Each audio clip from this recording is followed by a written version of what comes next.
Hey everyone, it's Jason.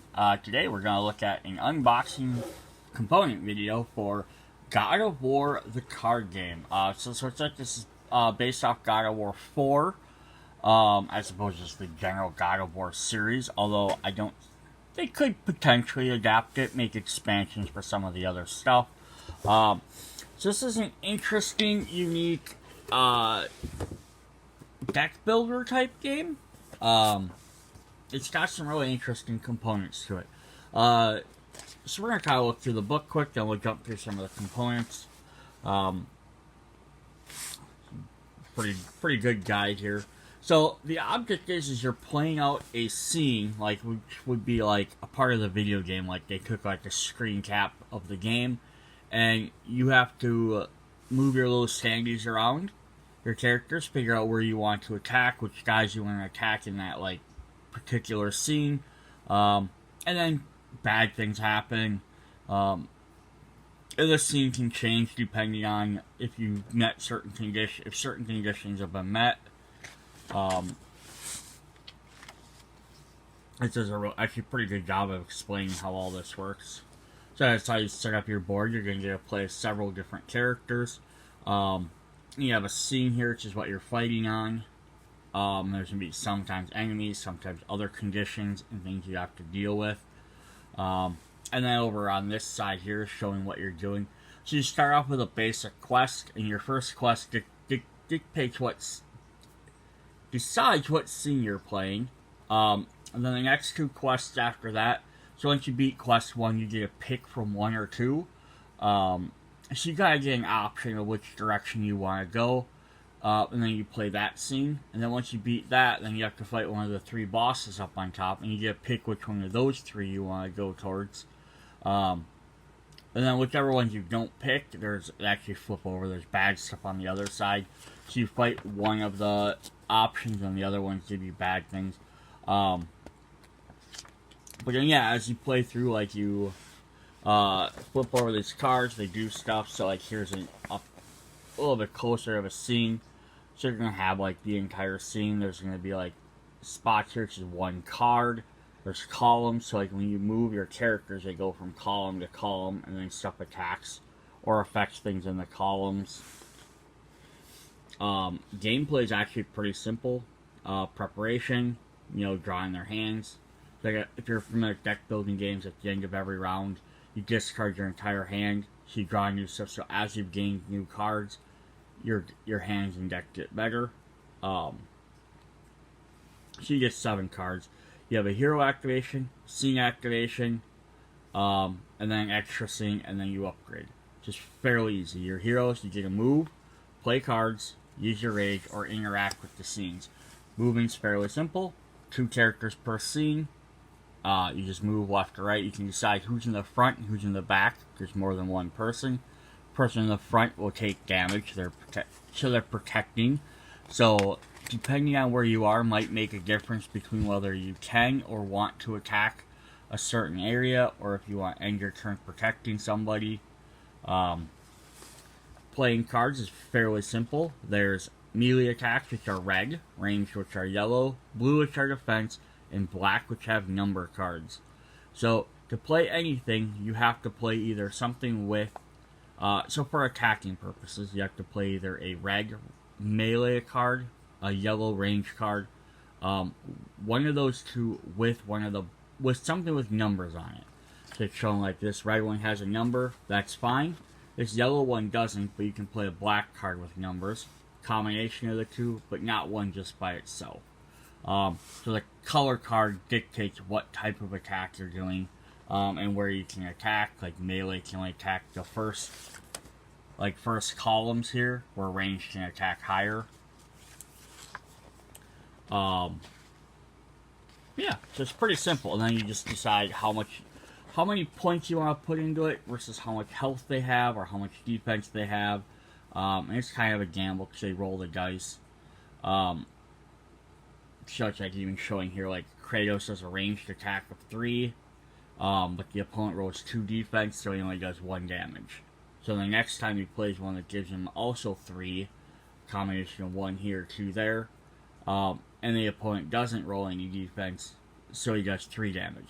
So it's kind of the difference. 3 on one side, 3 on the other, just depending on how much defense. So you could sink a bunch of cards into one character and be like, okay, the highest they can roll is like the highest they can roll is 5 on a guy. I think that might be the highest. You could easily put like, okay, they have 7 health, or something, so you could roll, like, you could drop like your entire hand, make sure that guy's defeated no matter what. But then that's your only action. But then again, if they roll 0 defense and you've played, like 12 damage or whatever, example, you're wasting all that potential attack you could have used somewhere else. It's kind of a, hit or miss on, back and forth. And then armor works the same way. It sits in your hand as a defense, and if something attacks you, you can block with a defense card and then use numbers to pump it up. Characters also all have their own unique abilities. One's a rage ability, so like as every time you attack or you play a card with his rage symbol on it, you build up your rage meter. Once it gets full, you can use it. Or you can interact with certain cards in the scene to do different things. So that's basically it. You choose where you want to move. You can move and attack. You can attack and move. You can move, attack. You can only move once, but you could attack, move, and then attack again. So that's kind of interesting. So you got some options there. Like finish off a guy you fought in the last round, then move somewhere else, then attack if you still have points.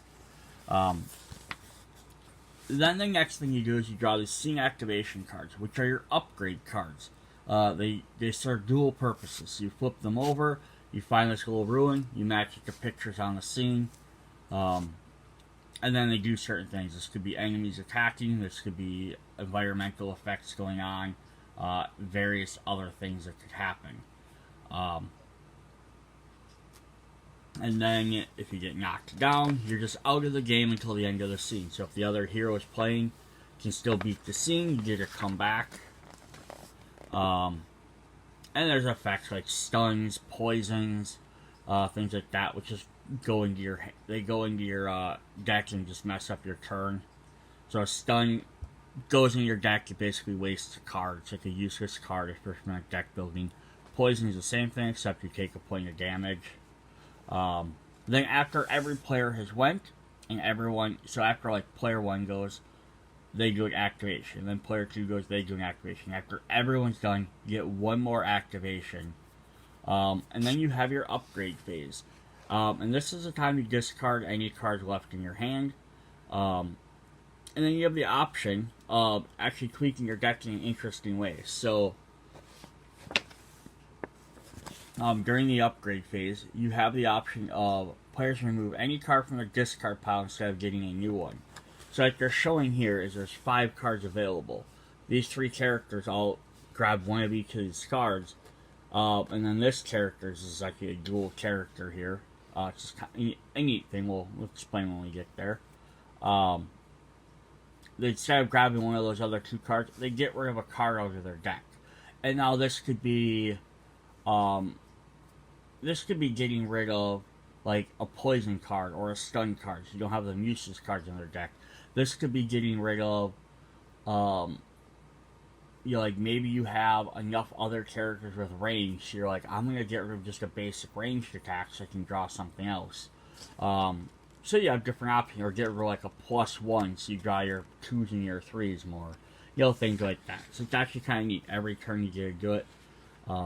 Although at the end of the scene, when you defeat a scene before you go to the next like scene or mission or quest, you get to remove all the stun and poison counters and stuff like that. So although you could remove them if you're going to be fighting for a while, just so it doesn't affect you for a couple of turns, you might want to wait. It might also be just holding off until the end of the thing and not wasting them for that. So here's an example of a scene changing. So it starts off, you're fighting this big tower, and then once you've defeated all 3 enemies, all these other tiles flip over, and now you're fighting an enemy here, and then you're fighting this big, huge enemy, who's now a lot more health. So it's kind of like a little mini boss. So it's definitely interesting. And then there's a solo mode you can play. It uses a couple of the characters in different ways. And then the back is just a quick re-explanation. Move, play cards, use rage, interact, scene, upgrade, win and lose. And then all your icon references, which there's a lot of different icons, but they all get, as you're reading them, they get very, very easy to understand what they do. So, alright. That's a pretty brief explanation. There's not a ton to it. So let's look at some of our components. We're going to have some cool health tokens, stun tokens, rage tokens, defeat tokens. So if you defeated an enemy, but like their card doesn't flip, you can put this on there just as a reminder that you've beat them. I have not played God of War 4. I played the first one, and I played some of the second one. I don't even know if I played all the first one. So I don't really know the storyline, the plot behind all the characters. I mean, I know who Kratos is. I got his general understanding of the story. This is his son. And then other than that, I don't really know who the rest of these people are in context. Here we have some Omega tokens, which will be used for various keeping track of stuff. First player token, in case you need that for some reason. Freya, who's the woman here, she has some of her own special tokens. And then these purple cards, they flip over their red cards. That has to do for solo play. Alright, so I'm going to look at the box here, actually, because this is kind of neat. So, it's neat and it's bad at the same time. So I give it praise for trying, but I think they somewhat failed on it. So here you have all your character cards that sit on top.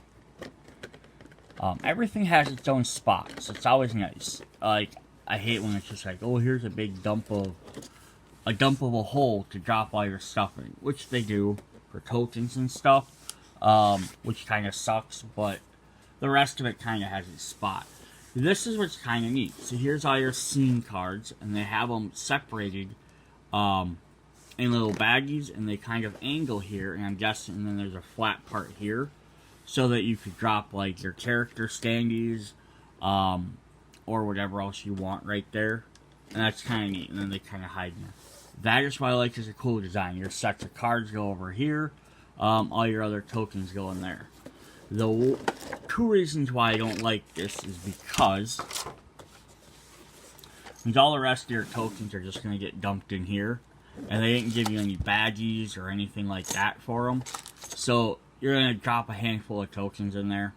And then, you know, every time you play, you're going to have to dig them back out, or you're going to have to get yourself a bunch of badges, which they're not expensive, and if you're a gamer like me, you probably have a ton from other games you could just reuse, so health and one, this and that, or whatever, but it still would have been cool if they had, like, a little tray somewhere on here for them to, like, sit, like, drop all the cards in, like, a big giant thing like this, and have this as, like, a little tray, so you could just push it over, oh, I need a health. Like, that would have been cooler. The fact that you went through and did something special for this instead of just having these guys plopped in there. But then the other downside, the two downsides I also have is that there's not enough room for sleeved cards. Because even if I could sleeve all these, I'm just going to sleeve one really quick. Because yeah, I'm pretty sure it's not going to fit in there without bending my top of your sleeves. Unless you got sleeves that are like super tight, which I know sometimes the higher quality sleeves are a little bit more form-fitting, they're more tight to the card, but they're also thicker then. You all of a sudden sleeve this many cards, it's not going to fit in here anymore. Because every sleeve's going to add a little bit of thickness, and you're just going to start sitting up like this. I mean, these cards are always good quality. I never have a problem with these types of cards. Like, I'm pretty sure they would last a long time, just normally. But as a gamer who sleeves cards, this doesn't work for me, so I'll probably have to find something different to do if I want to. Which kind of goes against this, because this is a really neat design. They have little tiered things in here to like hold each one. And the idea is in that way, each one of your different scenes that you need are in separate packages. So if I need to play as this one, I can just grab it and go. I need to play that one, I can grab it and go. And if you actually slot them in there correct, it's going to say that's set number 6, number 7, number 8. So you can tell which pack you need right away.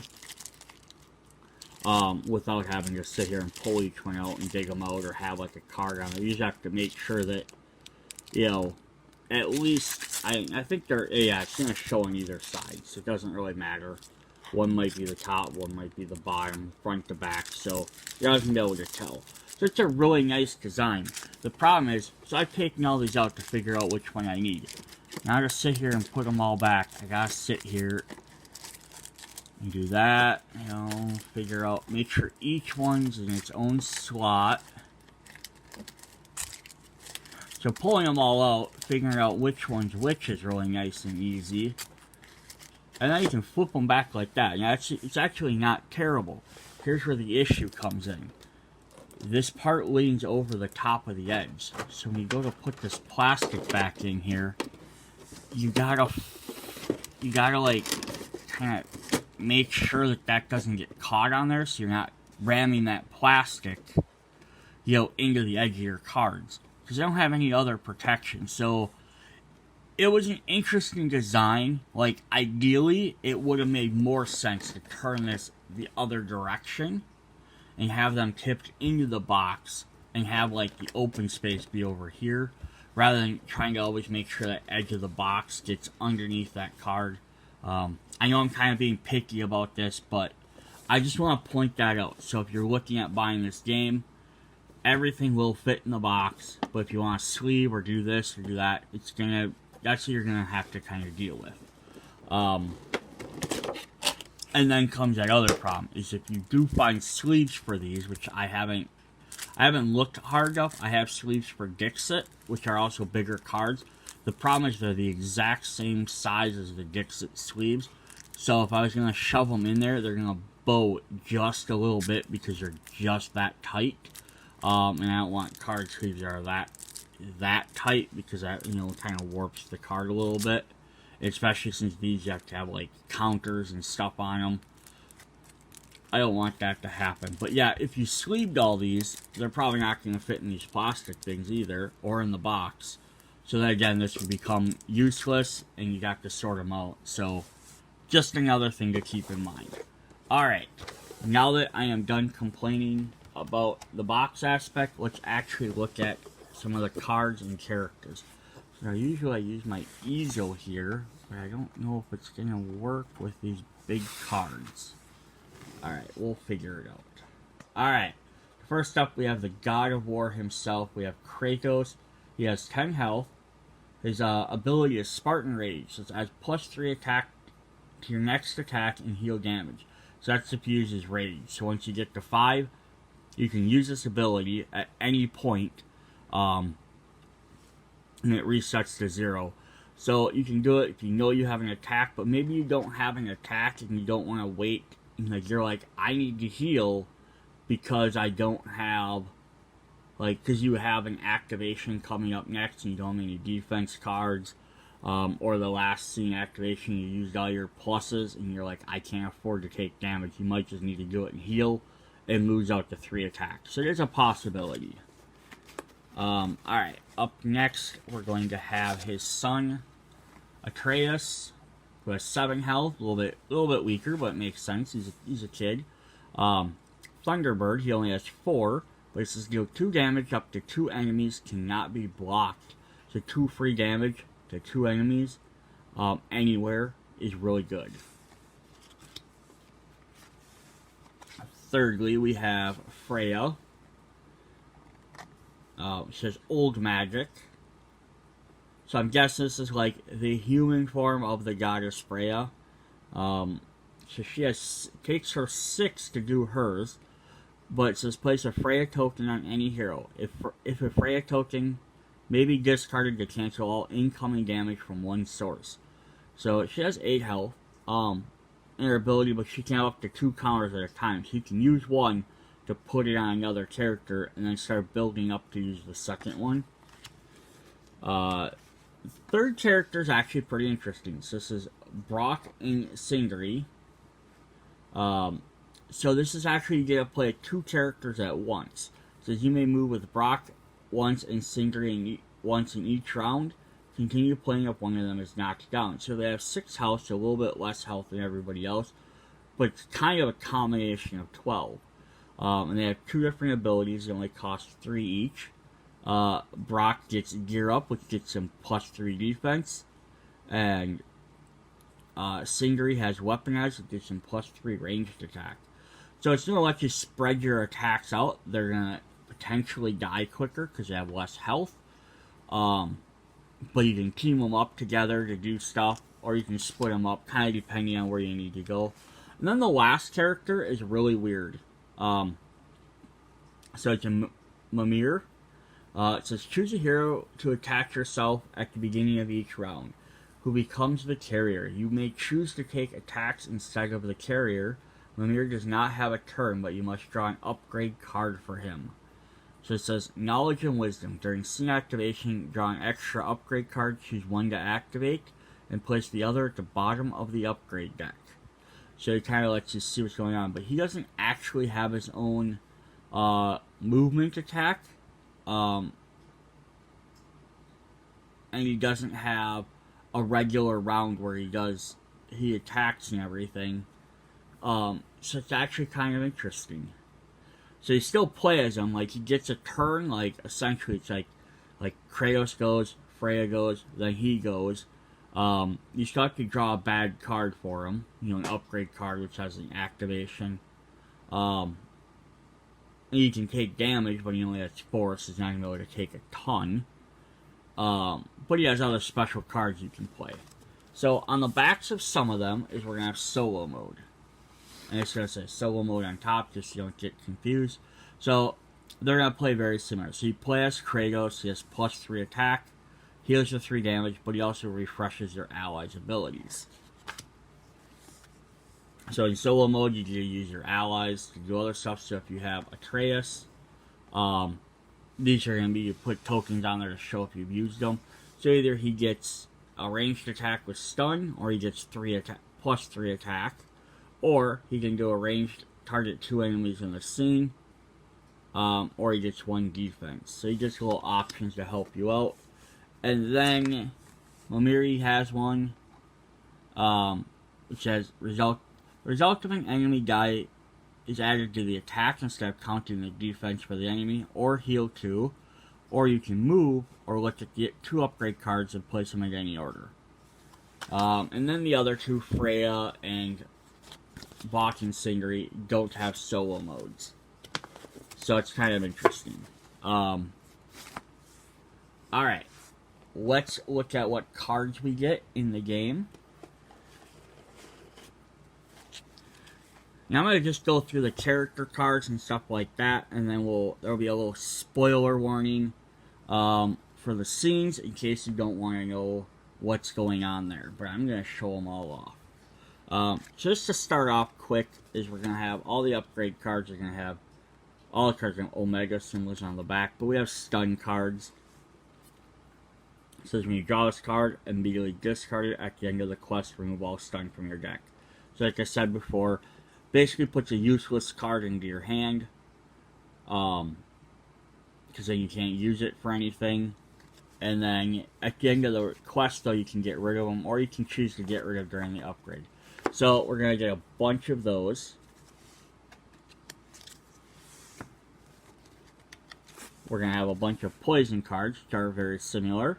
You draw this card, immediately take 1 damage, and draw a new card. So this one at least replaces itself, but you're forced to take a point of damage. And we're going to get a bunch of those.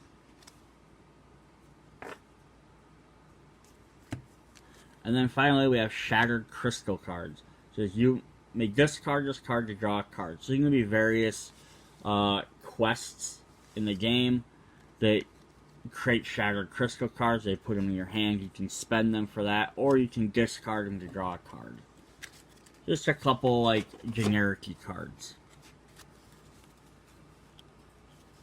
Alright, then we're going to have some Kratos cards. And the character cards will be easy to tell, because they'll have a giant picture of the character. So this one, I'm just going to kind of go through them a little quick. So we have Attack, when you're getting a Rage meter, or you get +1, so you can use it for either direction. She's got the same thing with like range, and they're going to be color coded, so you can tell them quick red is a melee, and yellow is range. You can just look at the card in your hand like quick and be like, oh, okay, I know exactly what I have. Yeah, so attack with range or melee. She's got just some +2s. So of course, being Kratos, +3s, you can have some beefier things. You can have some options. So this gets you an attack with rage with a +1 on either one. Just some extra rage. So you're going to get a lot of stuff with rage. And there's going to have some defense. This has a special effect. Deal damage to the enemy equal to the damage you blocked. And +1. So not a ton of defense, but he has decent, pretty good attacks, both melee and range. Gets lots of that rage going on, so you can use that ability often. And then we have Atreus, who's going to have a little melee attack. And then a ranged attack. And he's going to have some 1s and some 2s. Some 3s. And then he's going to excel in ranged attacks. So he's got... These ones just set up a range, but you have to play a plus card with them. But he's got some stuns. Subtract 2 from the dice result. Basically, like, lots of these are also going to produce rage attacks. And he's only got, like, 2 defense. He's not very defensive. So he's going to rely on probably Kratos to maybe help him out with that. Alright, and then we got Freya. She's a range, or a melee range, and then now she's got some purple ones, which are special attacks. So this is going to give her +1 to an ally's attack, or +2 to an ally in the same column as you. This one's going to produce some rage, but it says cancel all damage that any one hero would take from an attack. It's got some defense. Another special. Discard a plus card to heal any hero that amount. Some plus defenses, some regulars, got a little bit of range, a little bit of melee. You can see how often these rage tokens come up. Every time they go, you're going to get 1 rage. Plus for every time you just do an attack. So you're going to gain rage fairly often. So yeah, she has a couple there. So she has a little bit of support stuff. Then we're going to have Mimiri. Who now, Mimiri doesn't have a regular action phase. So instead he's going to have all these special cards. So it says, the attack of the next ally this round results in the enemy dies added to the ally's attack instead of counting as defense.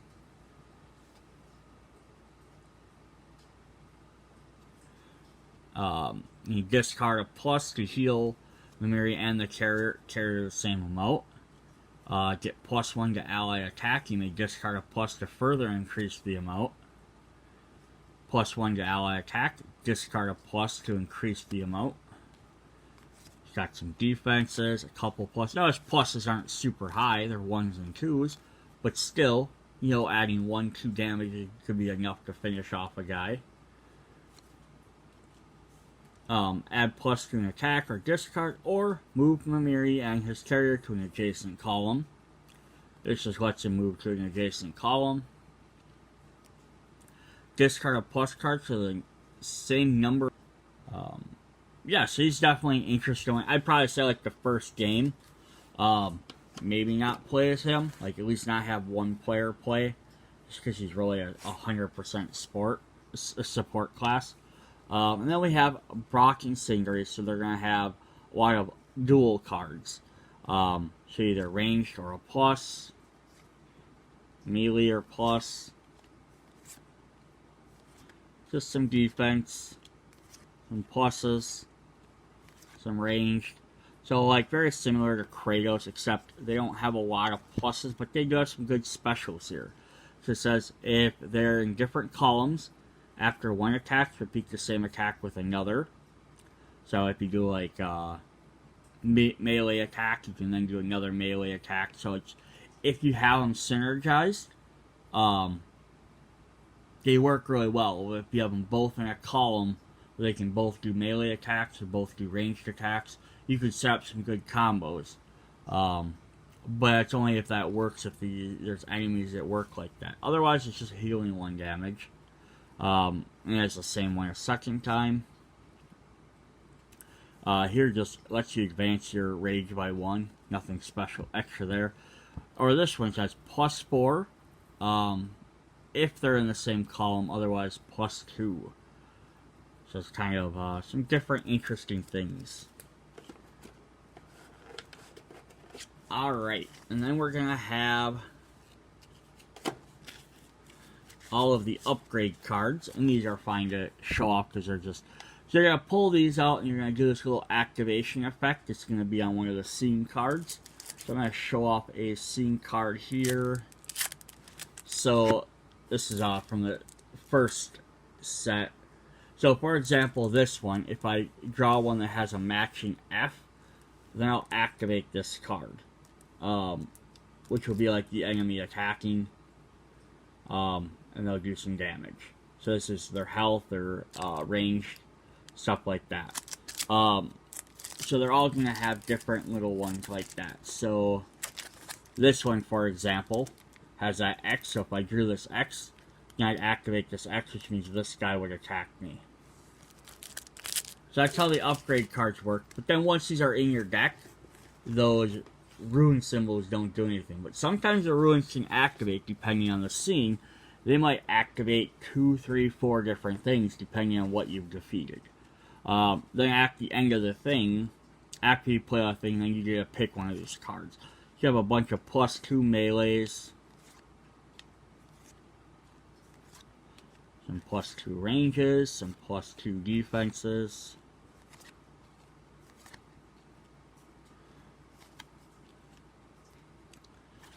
Just some general 3s. A little bit more powerful than what most characters have.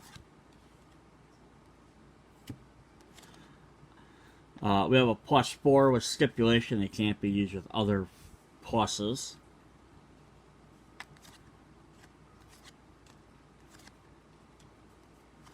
We have some dual ones, which are kind of nice. So either it creates a ranged attack, or you get +2. So depending on what you need it for. Same thing with melees.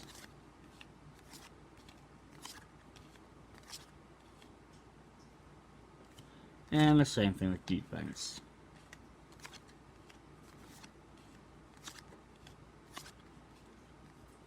And then we have some special cards you can get. This one will let you draw 2 cards. And a couple of those. Which extra cards in your hand give you more attacks, possibly more defense. There's no penalty for your deck running out. You just, like a regular deck building game, you just reshuffle it and keep drawing. It's almost nice if it runs out like in between the middle of like a couple of active upgrade sessions, because then that way the scene's not done, but you have added some new cards in there, then you can draw them. So all players draw 1 card. Just some general +4s. Each hero heals 2. Discard a plus card to heal any hero the same amount. And you can see why sometimes you might be like, if this is my option, maybe I don't need it. Like, maybe I don't need a heal card. Maybe I don't need any more range cards. And you might choose to get rid of something instead. So it's, because you might think, oh, the more and more cards I add, the better and better my deck is just going to get. But I think you gotta play with that ability to remove cards as well. Because as you remove cards, you're going to draw better cards more often.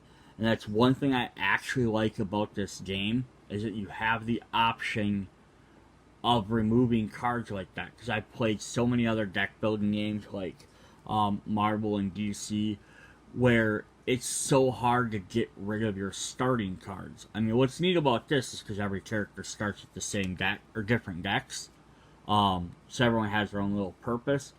But in those games, it's like, you start the starting cards, the idea is you buy better cards, you need to get rid of them. Because sometimes, depending on what scenario or boss or how you're playing it, there might be very few ways to get rid of those cards.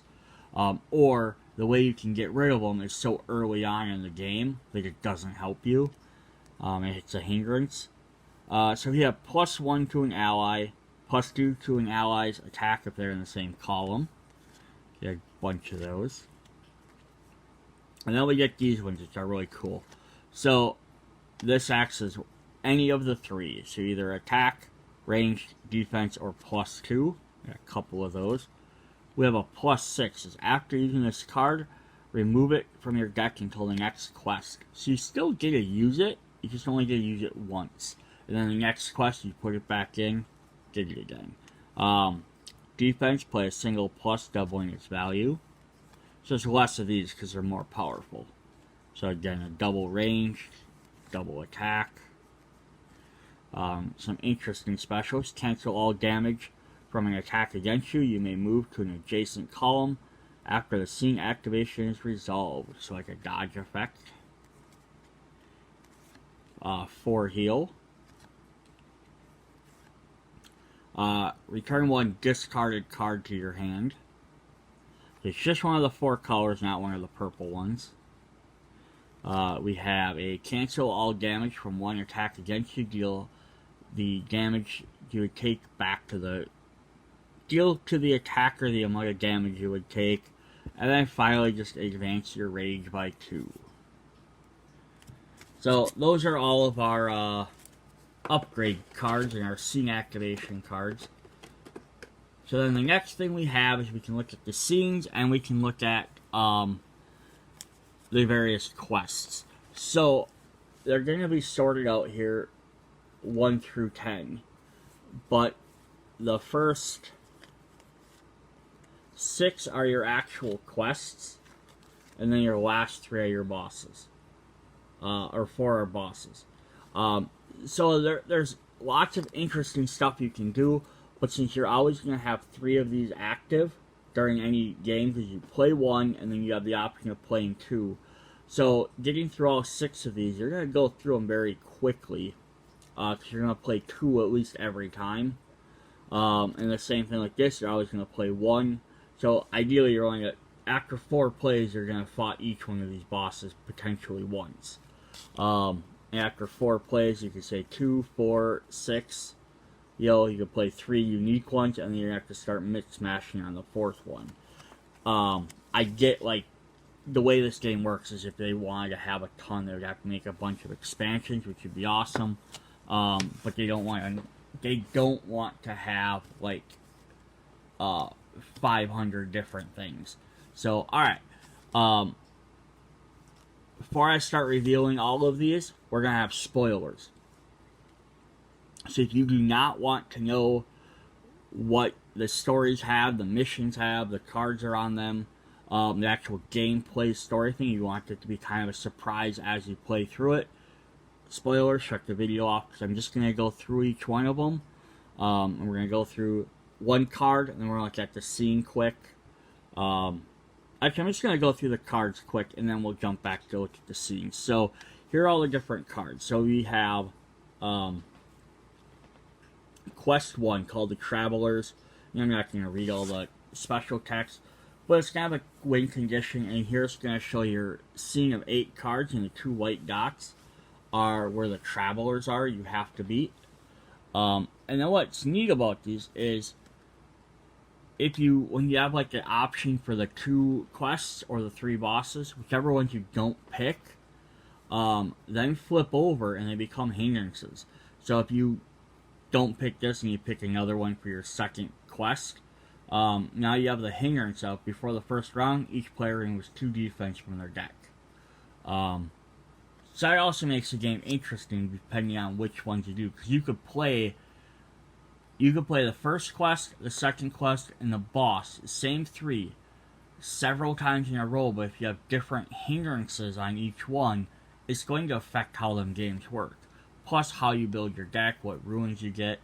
So here we're going to have Grendel and the Ashes of Frost. It is a special rule. So to add 2 Omega power to each pedestal, the number of tokens represents the attack strength and defense of respective Grendel. You have to defeat both of them. So we'll have a hindrance of, before the first round, each player shuffles 1 stun card into their deck. We have an ogre. After the ogre is hit with a stone, player may ride him and use him to attack other monsters. Monsters attacked this way don't roll the enemy die. Condition, defeat all enemies. Losing condition. If the ogre is defeated and another enemy is alive, the game ends in defeat. So this one you actually have to beat all the other enemies before you beat the ogre.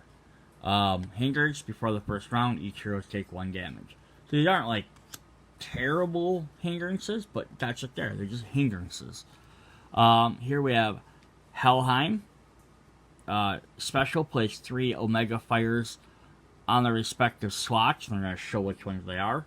Defeat all enemies in a scene, but a losing condition. If a fire pile is extinguished, its rune is activated, the game ends in defeat. Hindrance is before the first round, each player removes the highest attack card from their deck. Alright, number 5 is we have Elfheim.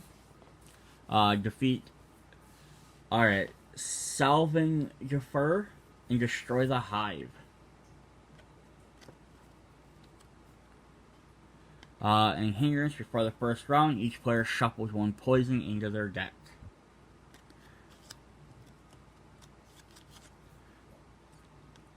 And then 6, we have Stone Ancient.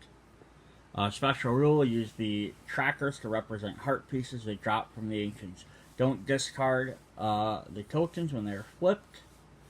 When cards are flipped, Stone Ancients cannot be stunned. Defeat the Stone Ancients. Before the first round, each player removes 2 special cards from their deck. And then we're going to look at who the bosses are. So here we have Harold. I'm not even sure how to pronounce that. Harizilu? Something. Each part of him is considered to be an independent enemy. Defeat the head to defeat him. So these hindrances might be a little bit more. For the first round, each hero takes 1 damage.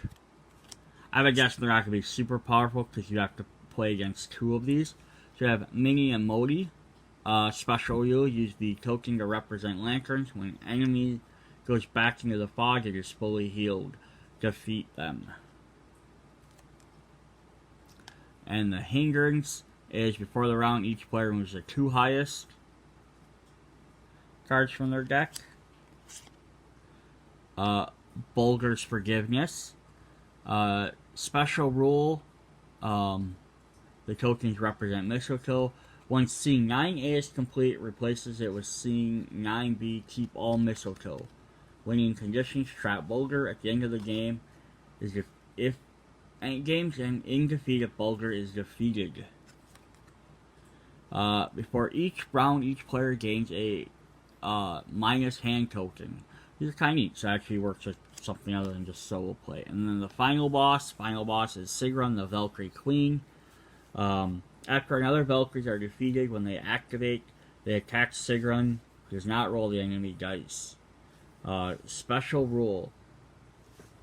The cards must be placed over these cards. There's actually special other cards that replace them. That's interesting. And then hindrance strategy before the first round. Each player removes their deck 2 special or defense in any combination. The bosses have a little bit worse hindrances. Alright, now we're going to look at the scenes. I'm going to pause it for just a sec so I can set these up. 1 moment.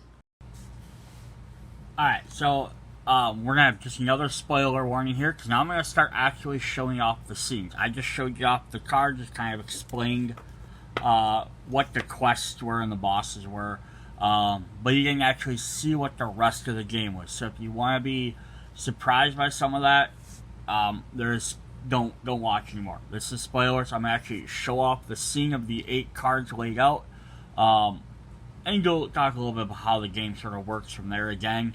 But then I'm also going to start flipping the cards over so you just see what the other sides do. So if you don't want the mystery spoiled for you until you actually play the game, this is your final warning. Alright, so we're going to look at scene 1, which is the Travelers. So we looked at this before. We have to defeat the 2 travelers, which are going to show there in that spot and that spot. The 2 little white ones on there. And then on all the cards, so if I zoom up on one of these, you're going to see on the bottom here, and they're going to have the top, same thing on the top of the top ones. They're going to show what placement the card goes. So they're going to have 4 different little pips here. And then each pip, this is the 2nd spot, that's the 3rd spot. And that's how you can tell them apart, besides just looking at the picture and figuring out which ones go together. Makes it really easy. They're also going to have various other things on here. Are going to have the rune symbols that you're going to draw to activate during seeing. And not every single card's always going to have them. So if I look at the top center one up here, that one doesn't have one, but that's because that has a special ability on it, which we'll look at in a minute. But then each character here is going to have a green block by it. That's its health. So every time it takes damage, you put a health token on it. If it has more health, then depending on what happens, is either it's going to flip over or it's not. So right here in the bottom it has these little icons, the little spin icons. That's going to say when it tells you to flip a card over. As you can see, this guy up here and this guy up here both have that. So as soon as you beat them, you flip the card over, and then they do something different happens. Now up on the top here, it has a special box here. It says, only when the ogre has below 20 health, you have to pay a melee and a range, and then it shows to flip over, and it's going to be these 2 columns. So there's a little bit different one there. So depending on, so that one only flips if you get him below 20 health, you flip him over to a different form. That's how those different things work there. The other thing, the red one, or the thing in the center there, is going to show its attack. So this guy has a melee, ranged. The melee here with the little arrows are going to show which columns they attack. So this guy here, which is one of the travelers, I believe, at least according to that card, he is going to attack this up and down column and the left column. So any heroes in these 2 spots will get attacked by him. This guy over here is going to attack the same. So they're going to attack both people. The ogre is going to attack all 3, and then this guy here will only attack the 2 there. So that's how you know which columns are safe, which ones you have to defend against. And not every character is always going to attack multiple columns, so you kind of can play around that direction. The ranged characters, however, will attack whoever's farthest away from them. So this guy up in the corner here will attack Atreus over here, because he's the farthest one away. This one here will also attack Atreus because he's the farthest one. And this guy will attack Kratos because he's the farthest one away. Now, if Kratos is over here, this guy would attack Kratos. This guy would still attack Atreus because he's way over here. This guy would attack either one. So then the players can decide who gets to take the damage. So that's how that works. And those guys usually have a little bit less attack. So that's the number next to it. So this does 4 damage. You have to block 2 damage, 1 damage. Then some of the characters, like these ranged guys up here, also have little symbols above them. And there can be poison, stun, something like that. So I'll say if they get hit, if you take damage, you have to take that effect. If you block all the damage, you don't take that effect. So that's as simple as that is. And then when you're moving, you have to decide if you have 2 players in the same spot, who gets to be in front and who gets to be behind. So if Kratos is in the front, he'll take any of the damage that comes towards him. So now, let's just say I have these 2 guys spread out, and I play this card as my scene activation. Kratos has moved, done whatever. I play this. Now I find this symbol, which is there, and down here. It's not in any of the other cards. And the way this one actually works is kind of interesting because it's green, green, blue, blue, purple, purple, and then him down here just has the red. So they're only going to attack in the column, so that's why you're probably going to want to focus on taking out either the top or the bottom, so that when these activate, you're not getting hit by both of them at the same time. But let's say I drew that, it activates. So now both of these guys are going to attack. So this guy up here is going to attack Kratos. So I can play a card trying to prevent 1 defense, 1 damage. And the guy on the bottom is going to do 2 damage to Atreus unless I can block 2. So that's how those work. Now let's say, for example, we beat this guy right here. So he has this flip card. So we take that and we flip it over. Oh, we're not fighting the Travelers. That is why I am confused. We are fighting number 3, which is the Ogre. That's why I was confused by this.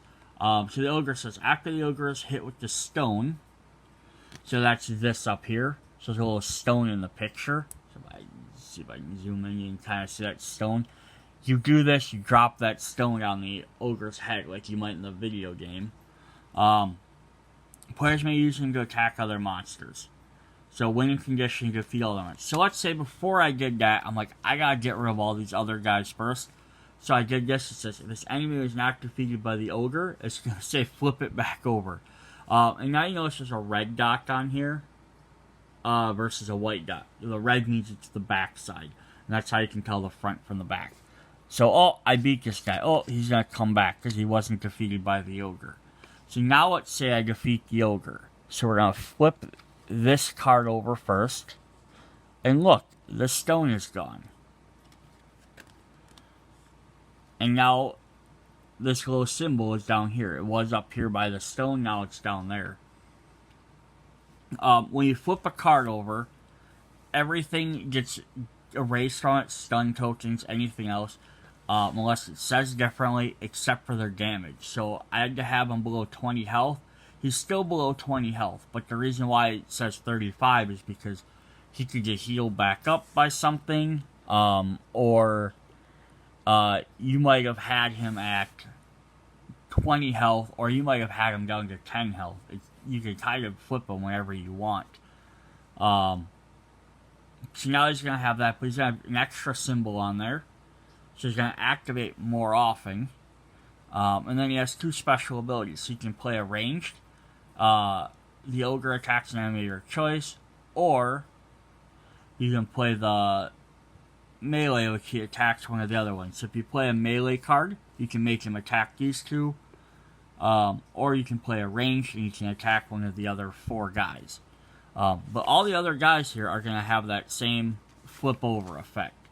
If he was not defeated by the Ogre, flip him over. So you lose if the Ogre is defeated and another enemy is alive, so you have to make sure you don't accidentally kill him somehow. So we gotta kind of watch your damage too, because if he's down to like 5 health or something, because you do want to defeat him, but you don't want to all of a sudden, oh crap, he rolled 0 defense and I KO'd him. But then you gotta flip him over and then use him to defeat. So all the other guys, if I flip everyone else over, is going to have different effects on the back.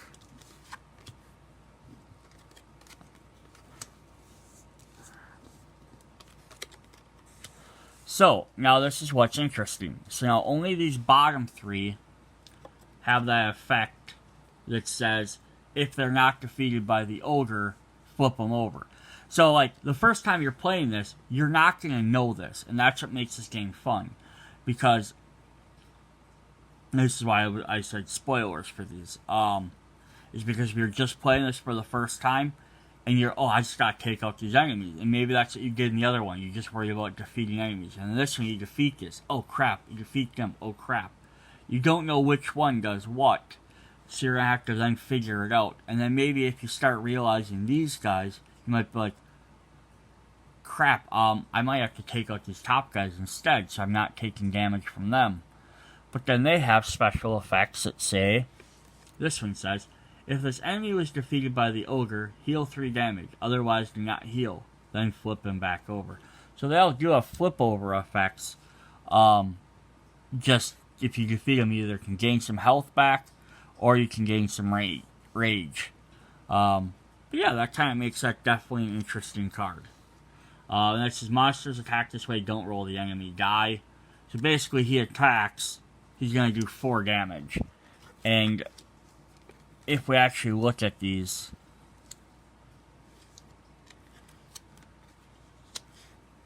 once you flip the ogre over, so all the guys on the bottom each have 4 health. So once you flip them over, 1 melee attack will take out these 2, and then you have to spend 1 range to take out this guy, and then the other guys are going to take 2 hits each. But they also have poison, but they have less damage to you. So it's kind of which way do you go. But yeah, it definitely makes the game interesting. Alright, so that was actually deck 3 I grabbed. I thought they were in order and they weren't. So I'm going to pause it. We'll set up another one, look at that. Alright, so this time I have properly selected the traveler. So 1, and then the bottom here will say 1. So we have our 2 travelers on the side. Scoot that up a little bit farther. Which definitely make more sense. So this is like your first mission, so you're going to have, a range guy up here, a couple of melee guys, another range guy up here. There's a treasure chest over here, which is kind of neat. You can see a little white box there, so that's saying if you play 2 ranged attacks, you can shoot that wheel to activate it, so something will happen. So the only condition here is just to beat both of the travelers. So they're going to have a couple different flip effects on here too. So like these guys on the top will have flip effects, the little skulls when they're defeated, same as this guy here. But both of these guys have 2 different ones. His has an attack symbol, so when he does a melee attack, so once he activates, he'll flip over, and once his armor is destroyed, he'll flip over. He also has 3 different icons, so he's going to attack often. And then they have these armor symbols. So to defeat an armor symbol, it's one of the few things I didn't go over. So some enemies are protected by armor, cannot take damage until the hero has destroyed the armor. Must perform a single attack with strength equal or greater to the armor, but you don't roll the defense dice. If it has more than 1 armor listed, you have to destroy the higher to lower value. So to defeat this guy over here, he has a 10 and a 15. So to defeat him, you have to do 15 damage to him on 1 turn, and then you put a little token covering that up to show you've done it. Then you have to do another 10 damage. So that is kind of a pain. Now, I believe it says, yeah, a single attack. So that's probably going to take, like, all your stuff. So you might have to, like, with these guys, so it's not saying, like, I can jump in unnecessarily turn 1 and take them out. Like, you might have to focus on taking out these other 3 guys first. Maybe then focus on this guy, so you can build up enough strength to take out that guy. Kratos has +3. With his rage ability, you could get some of them +4s. Luckily, you don't have to worry about defense, so just as soon as you can amass 15, you could definitely do it.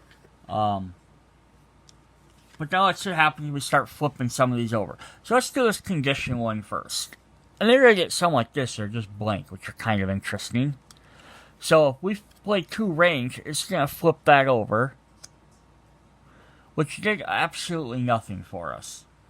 So, I don't know, waste of time maybe. But it might have an effect later on. So if we beat this guy, it's going to flip this over. And then if you get the F, all heroes are going to take 1 damage. But you can also get a rune stone here. So you're going to get some things that are just going to take places there.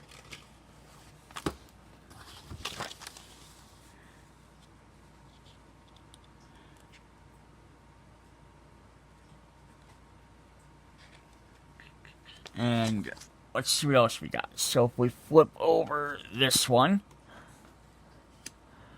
there's going to be another rune stone.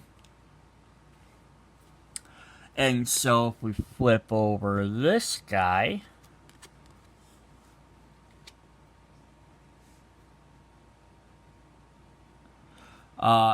it'll advance your rage one time.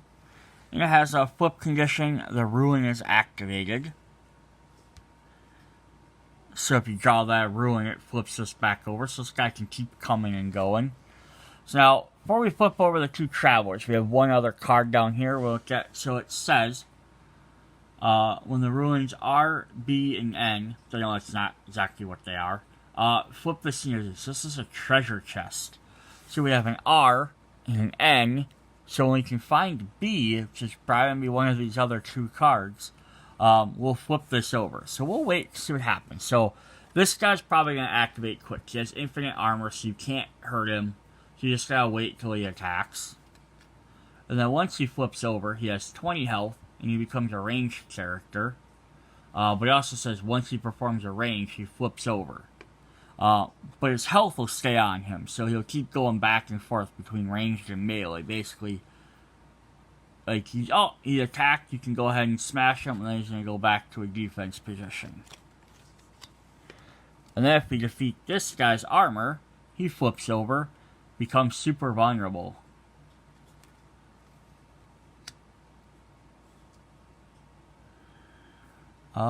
Where is the third ruin?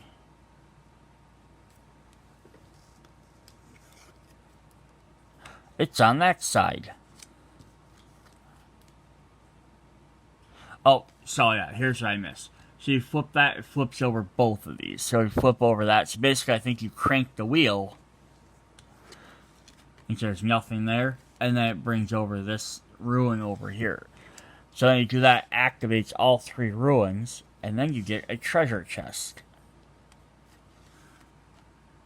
So you flip this over.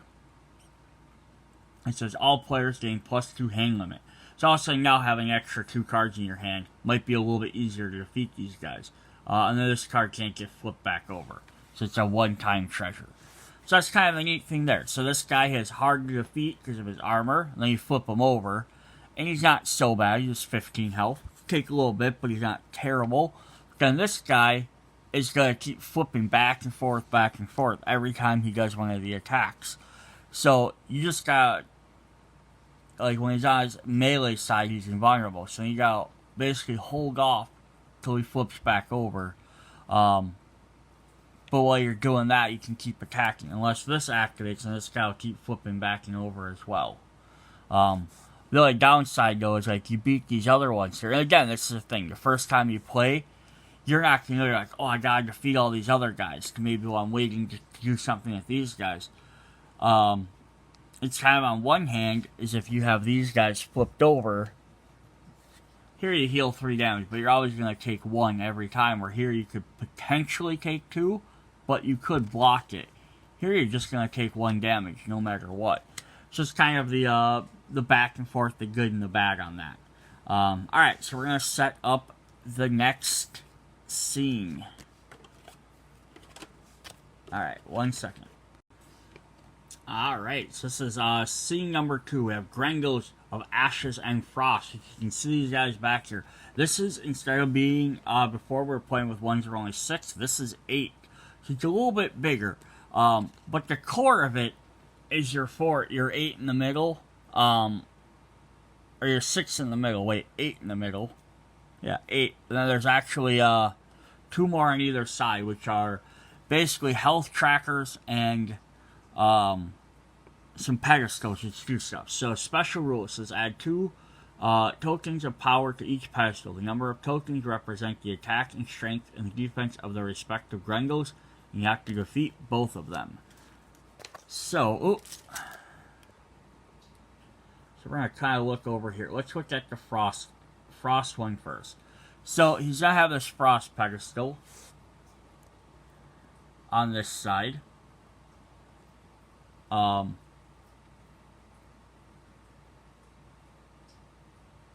Yep, so you're going to have different things here. So, some of these have different activations. They flip, some don't.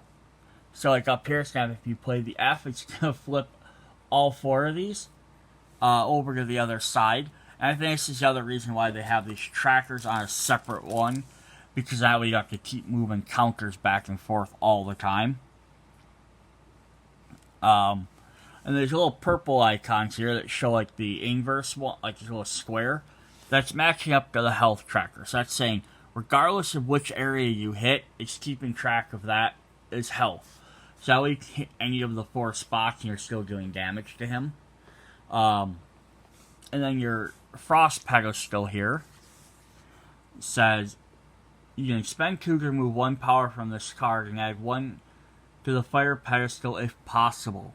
So you go back and forth. So basically, it keeps track of their attack and defense. So if they have 1, they start with 2 on each one, and you can basically be moving them back and forth between the 2 of them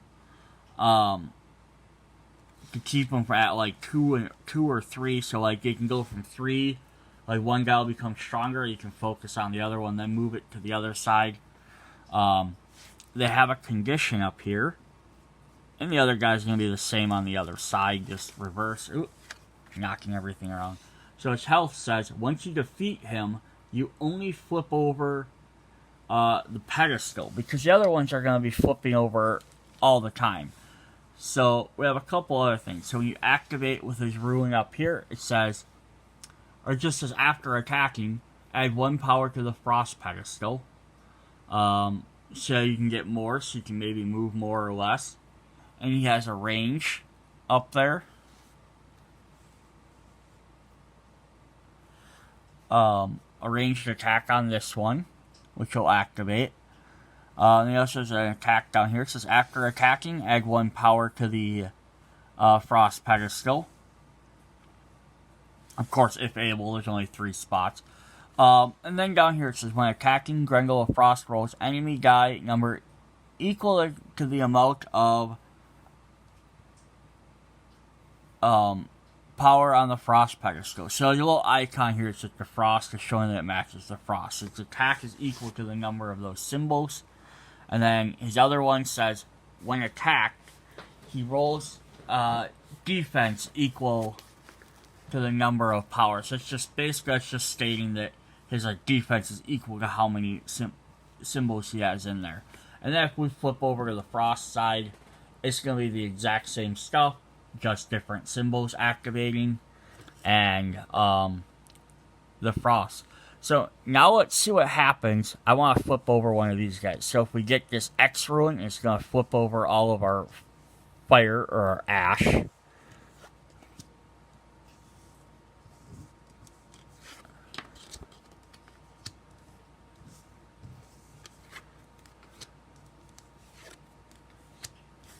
And if we get all his, he'll flip all his over.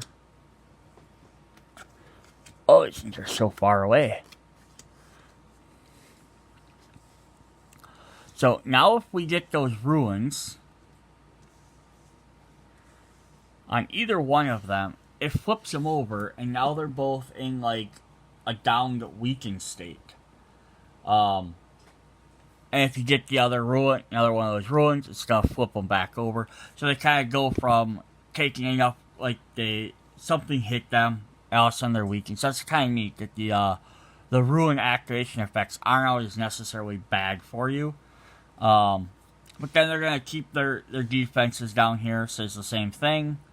They just end up now with melee abilities, which are going to attack in one of the 4 pedestal areas.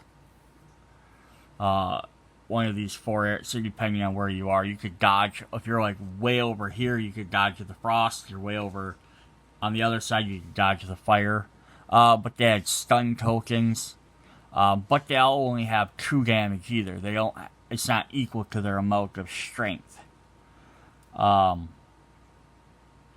But they don't get any weaker that way. Then they'll flip back over, go back into doing ranged attacks. So now the last thing to look at is what happens if we defeat one of these. We defeat one of them, and then the pedestal flips over. So now it's going to say, place one of these ruins, either one, add 1 power to the frost pedestal, and vice versa. It's going to keep adding frost to the fire pedestal. So if you defeat one of them, they're just going to keep getting stronger.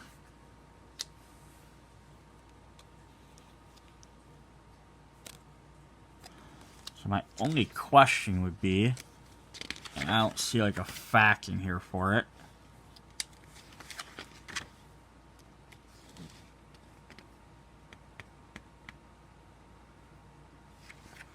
Like maybe something I have to look up online or something. They don't really specify.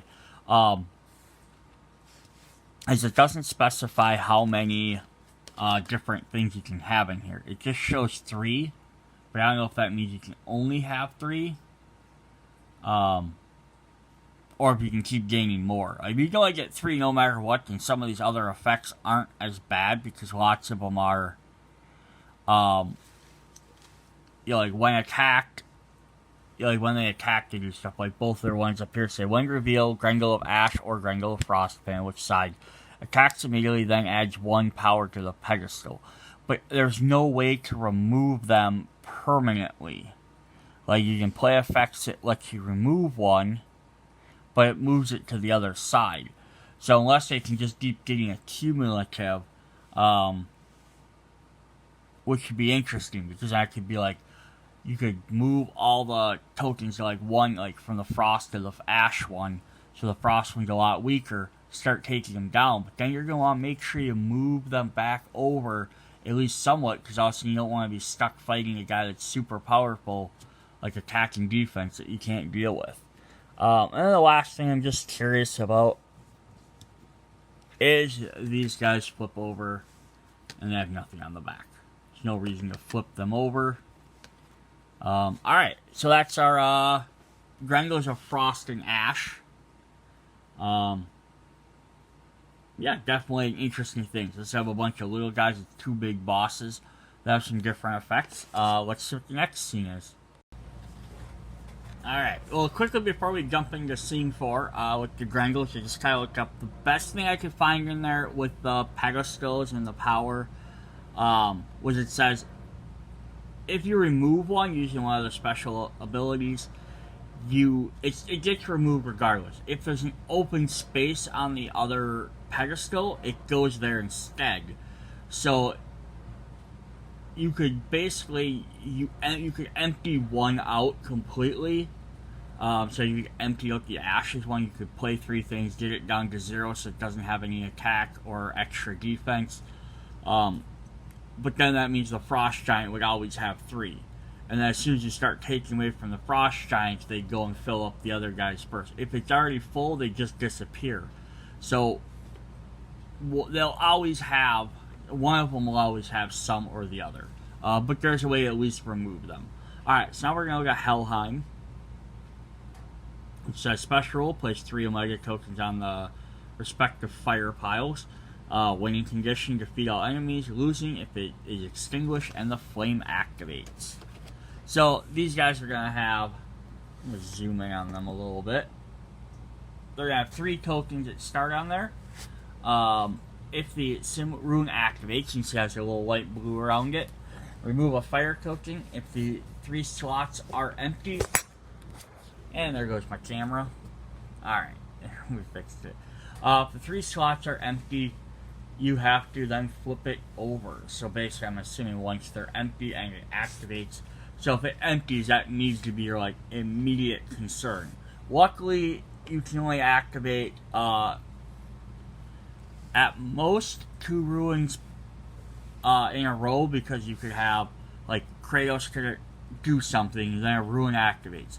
Then if you have, like, you're playing 3 players and you have Atreus could do something, he could try and, oh crap, I need to refuel that. And then even if it activated a second time and you have Freya do it, she could fill it up another time, but then you have 1 more activation. So if you got super unlucky and you got like 4 of these in a row, you could lose it in 1 turn. Or if it's really low, or, however. Otherwise, this one doesn't seem too bad. So you just gotta take out these 3 enemies. You got a ranged one, a melee one, not too much attack power there. This guy's 15 health and poison. Here's the problem though, if you get this F, he heals damage. All other enemies heal their damage.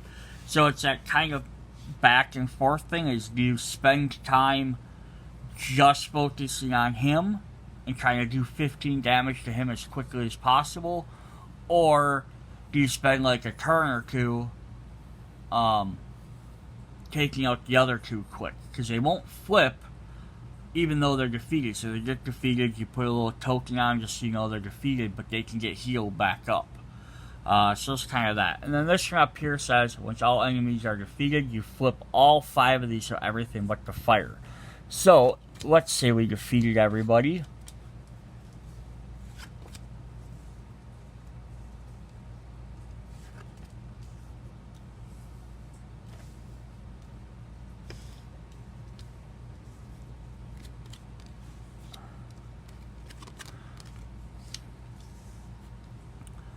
Alright, now we got another big giant guy to fight.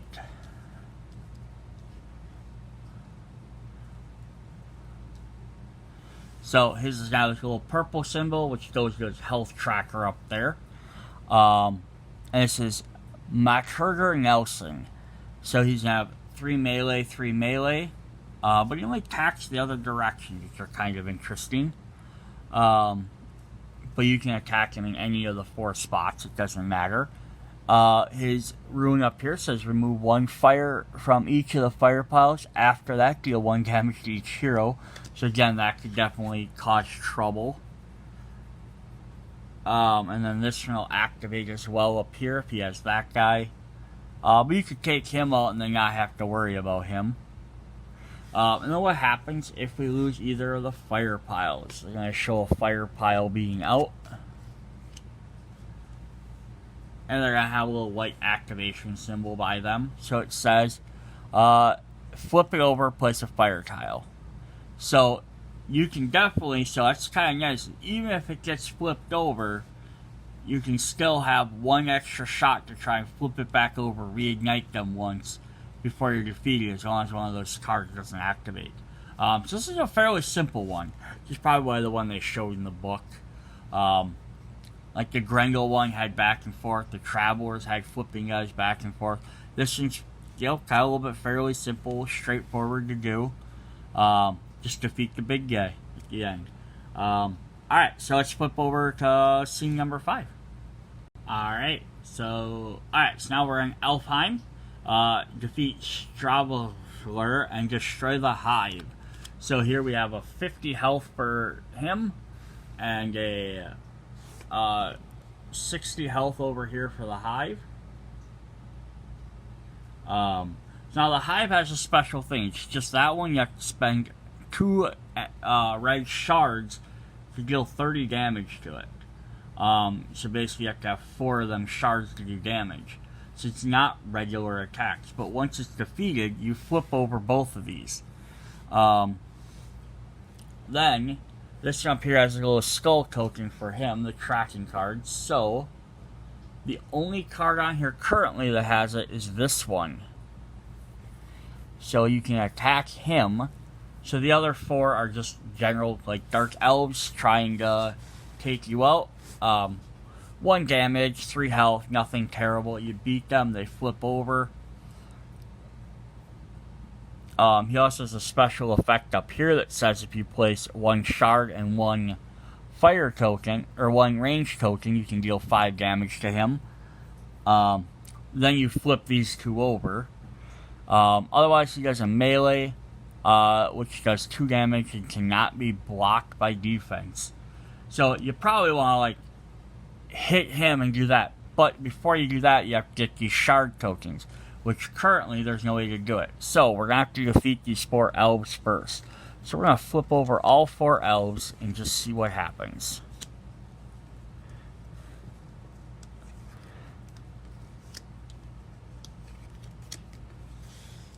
Alright, so let's say we just focused on taking out the elves. So now all of them are going to have the same ability that says, if the hive is destroyed, draw 2 cards. If the hive is destroyed, you draw 2 cards. If the hive is not destroyed, add a shard token to your deck, and then flip this card back over. So basically this is saying, for any of those 4 cards, you need to destroy the hive first, otherwise it's going to keep producing more dark elves. But on the other hand, you could defeat them, get a shard token, defeat them, get a shard token, defeat them, get shard tokens. Or, well, shard tokens, they're called shattered crystals, I'm sorry.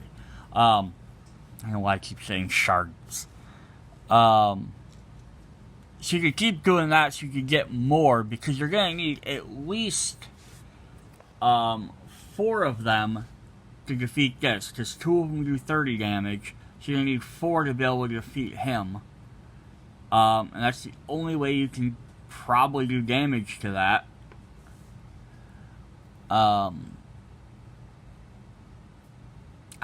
You might be able to just generally attack it, but it might take longer. But if the shark lets you defeat it that much quicker, probably. So that's one way to do it. Otherwise, you can do it the same thing with him. So let's see what happens then if I defeat him, because it has 2 things, 5, and then it flips over. So this is probably going to happen more often. So then he jumps down here, and he's going to start doing some melee damage to you instead.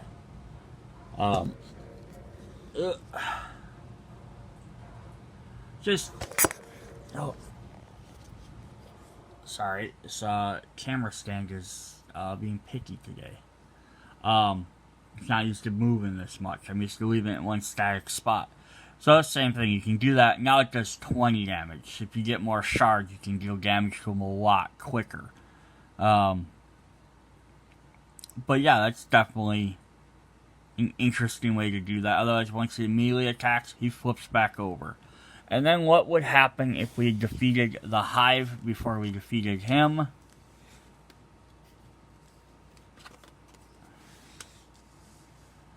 It's just going to flip it over, show he still has 50 health, it's going to show the hive is destroyed. So yeah, this is definitely an interesting way to do this. It's neat little effect. Plus you get them shard cards, they let you either play them for that or discard them to draw a card. So if you didn't really need one, you wouldn't have to. And if the hive is destroyed, you're going to get to draw 2 cards to hopefully pull them out quicker, to be able to defeat him faster. So yeah, there's definitely an interesting way. So it looks like you can use your shard cards to your shattered crystals to your advantage, or you could just do damage to them. They don't have any defense, but it's going to take you a lot longer to do 50. You're probably going to want to get them cards out and hopefully hit them with some like big critical hits. Alright, so that was scene number 5. Let's set up scene number 6. Alright, so now we're going to fight the Stone Ancient, who says, use tokens to represent heart pieces you drop from the Ancient. Don't discard the tokens when they're flipped. Stone Ancients cannot be stunned. So usually if you flip them, you remove any of the counters on there. So, he's going to have his health tracker here. And it says, Ancient Heart Pieces. Discard any number of cards from the hand to take the same amount of tokens. Same amount of token Ancient Heart Pieces from this card. So you can discard cards to take tokens off of him. And then it looks like you have to spend those tokens to do other things. So he's going to have a couple of troopers on all the top row. Currently, though, right now, if you look, here's a symbol for him. None of these symbols are on there. Every single one of these top cards has a flip effect if you defeat them. And the bottoms have flip effect if you spend the tokens, but you have to get ancient tokens. So what do the top cards here say?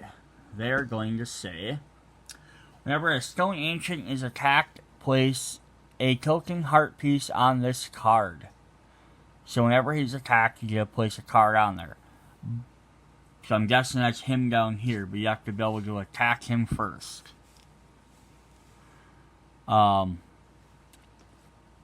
currently there aren't any on there. So you have to do something to defeat guys to get tokens. And the bottom ones here say spend 3 tokens. Oh. It's always when it's on these bottom ones. So spend 3 tokens to flip these cards. It says the Stone Ancient, these bottom 2, can be attacked, but doesn't take damage until flipped. So he has some infinite health, so you can attack him, he just doesn't take damage. And the top one says whenever he's attacked, you add them heart pieces. So that's how you have to attack him down here in the bottom, and then you get the heart pieces, and you can use them to flip them over. And this one says, for each 3 damage placed on this, place an ancient heart piece on the tracking card. So you can put cards over there, and then you can pick them up. So there. Alright, now let's see what happens if we flip some of these. So let's flip these top 2 corner ones first, because they don't have anything else currently associated with them. So you flip both of them, they're just going to let you heal 3 damage. So if we defeat these 2 in the middle,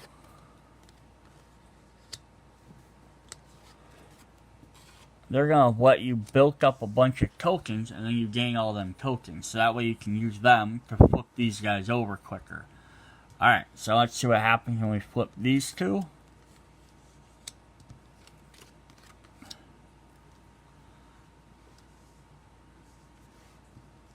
Then this one here will just flip. Yeah, flips all 3 on the bottom.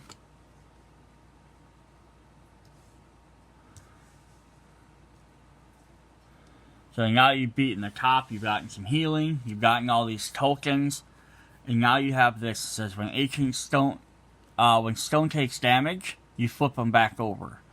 So you're basically going to have to build up these tokens, and then when you flip them over, you're going to keep flipping back and forth and gaining armor.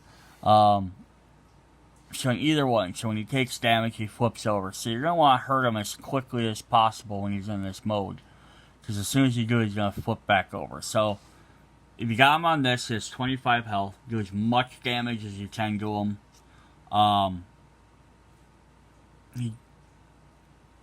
So then as soon as you can, you're going to flip him back over. You do damage, you're going to flip all of these guys back over. And you're going to go kind of back into like this hibernation mode.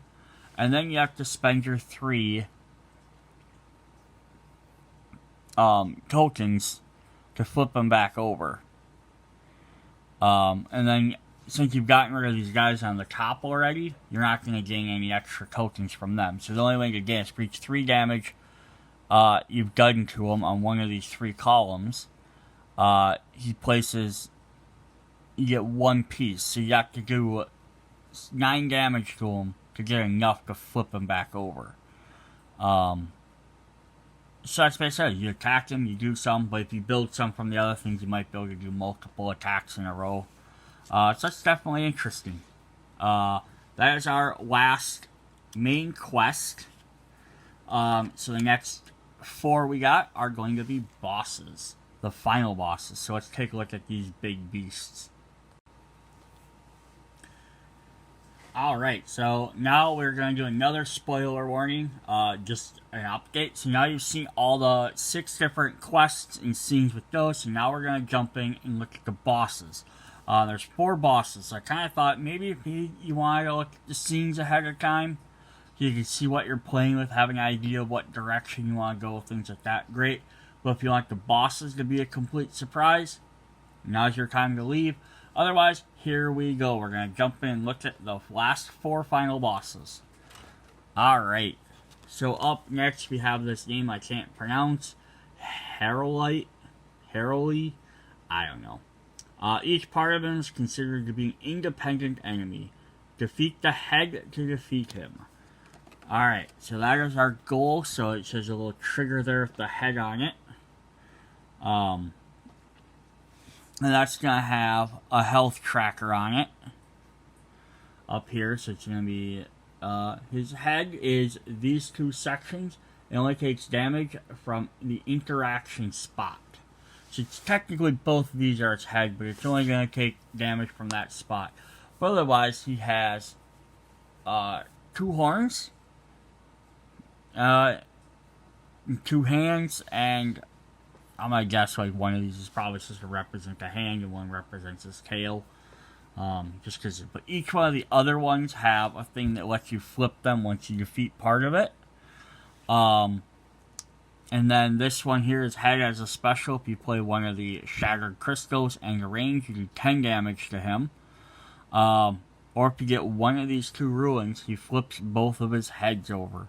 So before we get to the head then, let's look at some of the other stuff. So up here we have, if you get the pink ruin, you're going to activate both of these. So this one says, discard a ranged. If you can't,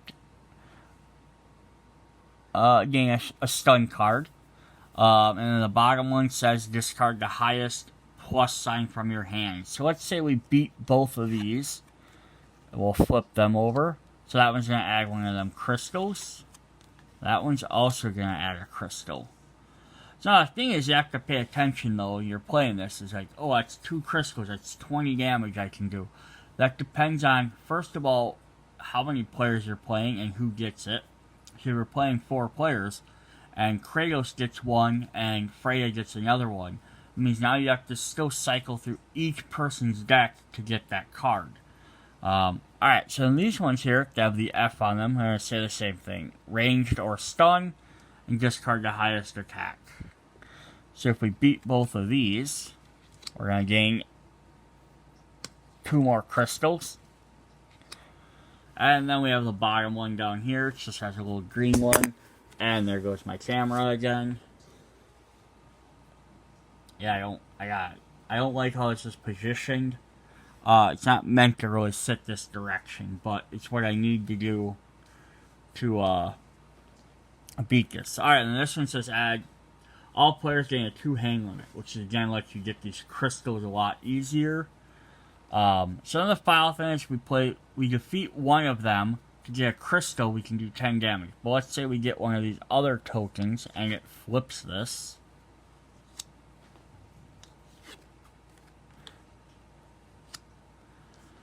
Alright, so that does cool, adds a lightning effect to him. So it does a couple of things. It gives him a melee damage. And when he does melee, he's going to flip back over. When revealed, he immediately deals 1 damage to all heroes. So he shoots out as electric. So you get either of them 2 symbols, he's going to flip over and take 1 damage. And then now you're just waiting around for that to hit again. But then now he has his activation up here, so if you play one into a Shattered Crystal, you do 20 damage to him. So you can deal more damage to him that way, versus the other way, which only did 10. Like this side only did 10, you can do 20 if you have him on the back side. But he's also going to do damage too, so it's a little here and there. But the thing is, you're only going to get 4 crystals. There's no way to flip these cards back over. So, you're only going to be able to, so you kind of got to also decide, you know, when do I have these in my hand to play them? When can I redraw them? So, if, like, again, let's say Kratos gets one of these, do you... Because you can't hang on to your cards turn after turn. You have to get rid of some of them. So, do you discard that to draw another card, put it back in, and hope to get this 20 damage later on? Or do you just take advantage of this and do 10 damage to them? So it's kind of a back and forth. It's when you actually draw that card with whoever gets it, or you try and hold off and see maybe if you draw it again, but he might not flip over the next time. You might end up with the same situation, but now he has 10 less damage. The other thing is you also have to decide how to spread the crystals out. Again, if you have 4 players, do you give each one so they each have an activation? Do you try and let, like, Kratos get 2 or 3 of them so he can do it more often, but then you're always stuck on whatever he can do? If he gets KO'd, then you don't have access to any of them. So it's kind of a little back and forth on what you need to do. Definitely interesting. Again, plus if you haven't played this before, you might not know that that's where those crystals are. You might not know how they get them, how they activate. You wouldn't know that this necessarily does 20 damage right away. So you might get a crystal even still from taking out these other things just to weaken them. Oh crap, I can use that there, and then find out later, oops, it does that. Yeah, so I like that. It's interesting. Once you've played this a few times, and if you know where all this stuff is, then definitely you're going to be able to plan a lot better. But then again, that kind of just makes us feel more like a video game. Like the first time you play a video game, you've come across the boss, you have to look for weak spots. You have to figure out what you can damage and what you can do. The fourth time you've played through the game, you're walking up to the boss and you're targeting exactly where you need to target, how you need to target it. So that makes this very interesting. Alright, let's see what the second final boss looks like. Alright, we got Magni and Madi. So these are the sons of Thor, which is definitely interesting. So it says use the Omega tokens to represent lanterns. So we have lanterns up here. When an enemy goes back into the fog, it is fully healed. So you have to defeat them while they're not in the fog. So here we have all this fog. We have a couple of different things here. So the top boxes on both sides, the top part of it says, use a ranged attack, add a lantern to this spot, and then flip any other fog card except those two. So you just flip any one you choose. And it says, this one also says, whenever an enemy flips back to the fog side, they heal full health, is just a reminder. And this one says, if there are 6 tokens in here, you just flip those 2 lanterns. Otherwise, you're just going to take damage from these cards. So, range. This one will let you spend a range to block it. And this one, if you did it, deals damage to all heroes, but cannot be blocked. So it's probably like, these are probably going to be the 2 you're going to want to block to get rid of the first. Just because they're going to do the most damage to you. 3 or 1 to everybody. But let's see what happens. Let's start flipping some of these. So let's do the top row. We'll do the 2 with the X's. So if we flip this one over, it says if we get this ruin again, we remove a token from that and we flip it back over. So as long as it's there, you can try and defeat it. But if you get that token, it's going to flip back over. And this is also one from the purple X. You can't see it very well, so I got glare on here. But he's got 8 health and 1, and when he attacks, he's going to flip back over. So it's you gotta defeat these guys so they're not trying to kill you. But if they get that ruin again, or this guy attacks because he gets that ruin, those 2 are going to flip back over. So what's happening if we flip this one? So it might be better to not flip over multiple at the same time. This one says also remove a token from there. And we're probably going to have another guy here. Yep, another 8-1. And he'll flip over in their range. So again, if you get that token, that's going to remove it and flip it. This guy's going to attack and flip it, or the green ones are going to flip those. So it might be beneficial to just, once you realize, again, the first time you play, you're not going to know what they are. But once you realize, oh crap, once I flip over those guys, because they might be easier just to get rid of really quick, they're going to flip back over eventually. Although, you could defeat these guys at least, and then until that ruin comes back up, they won't activate.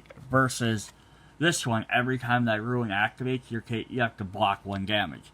This guy, you could flip him over, deal 8 damage to him, and as long as that ruin doesn't activate, you won't take any damage until it activates. So it's, and that's another time until that ruin comes back up. Alright, so let's flip these 2 over. These are going to be our bosses. Magni and Modi. So they each have 25 and 20 health. If he gets the F one, he attacks twice for melee. And if he does it, he gets a green one, he stuns all heroes. But if he gets the blue one, he activates, but he just says whenever Madi rolls the enemy guy twice, so he blocks twice. Yes, these guys could definitely be a pain in the ass. The upside is, though, there's nothing to flip these 2 guys back over. So once you flip them over, you're just trying to fight them. So it's just kind of, how much do you want to deal with these other guys Like these two guys are going to poison you versus the other ones. If you flip them over, you're probably going to flip them back. Or let them attack and then flip them over and then leave them alone. But again, this kind of goes with the whole idea of the video game boss fight. You don't know what's doing what. Alright, so what happens if we get 6 lanterns? It's going to flip both of these over.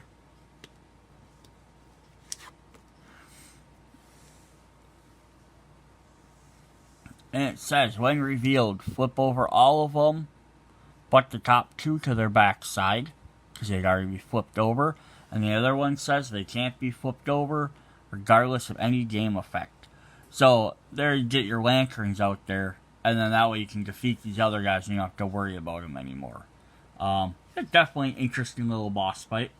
Alright, so let's jump on to the next one. Alright, so this is an interesting one. So this is Bulger's Forgiveness. So Omega tokens represent Mistletoe. Once scene 9A is complete, replace scenes 9B, keep the Mistletoes. Winning conditions, we have to trap Bulger. Losing condition, game ends in defeat if Bulger is defeated. So, we have this monster up here that once he's defeated will flip over. This one activates. This must be Bulger right here then, so he has infinite armor. And if he gets that, you have to discard a Mistletoe. Got a guy over here with 5 health and 2 that flips when he's defeated. And then it says, once heroes have collected 5 Mistletoe, go to scene 9B. Then reset the hero's health, rage tracks, and reshuffle their decks. Knockdown heroes do not return. So basically you gotta try and get 5 Mistletoe without dying, and then you kind of restart the mission a little bit. But as you can see, doing him does nothing. You can't defeat him, so you just gotta kind of suffer with him unless that hits. So we're gonna want to defeat these 2 guys on the outside. So once you've defeated both of them are going to say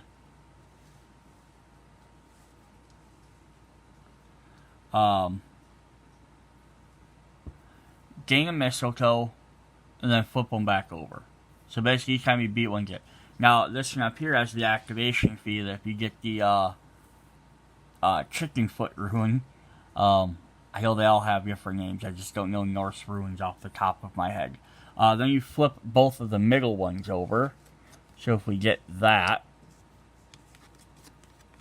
still gonna have our condition here. Said, when you get the blue one now, if it says once you flip back over to the light side, Bulger immediately attacks. You still can't take care of him, but once revealed, he attacks. So the other one, he's kind of just sitting there. And this is going to flip him back and forth between him attacking. But it's going to be depending on which area he attacks. So if you're on this side, you have to discard one of your Mistletoe, but he's going to attack whoever's over here. So he's going to try to protect this side. And then if you flip him over to the other one, it's going to be like this. And he's going to attack this side and kind of protect this guy. So it goes a little bit back and forth, which is kind of interesting. Alright, then let's say we collect our 5 Mistletoe, get rid of all of these, and we place our other 9 cards. So there's Bulger's health. Ooh, we have a giant. The giant Thommer. Little spot for Mistletoe there.